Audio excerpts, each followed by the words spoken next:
जय श्रीराम दादा.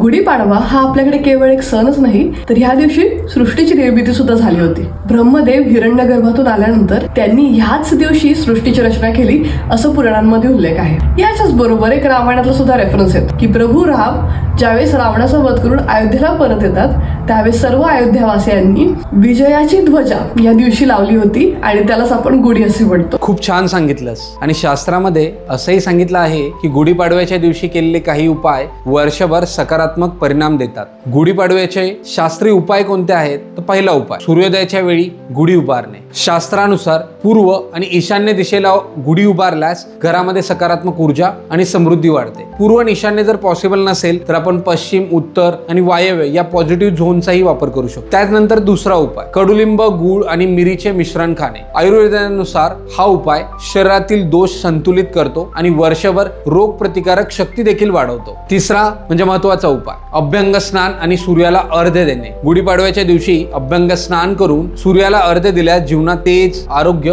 आणि यश देखील वाढते. चौथा आणि सर्वात महत्वाचा उपाय, नवीन संकल्प करणे. हिंदू शास्त्रानुसार या दिवशी घेतलेला संकल्प अत्यंत प्रभावी मानला जातो कारण हा दिवस कालचक्राच्या नव्या प्रारंभाचा दिवस आहे. हो, म्हणजेच गुढीपाडवा आपल्याला नवीन आशा, नवीन ऊर्जा आणि विजयाची ध्वज उभारण्याची प्रेरणा देतो. हो, म्हणूनच आपल्या संस्कृतीत म्हणतात गुढीपाडवा म्हणजे विजयाचा ध्वज आणि नव्या सुरुवातीची घोषणा. दादा, मग ह्या गुढीपाडव्याला हा संकल्प घेऊया की हा गुढीपाडवा ज्ञान, आरोग्य आणि समृद्धीने भरलेलं असं नवीन वर्ष घडवण्याचं आहे. सर्वांना गुढीपाडव्याच्या हार्दिक शुभेच्छा.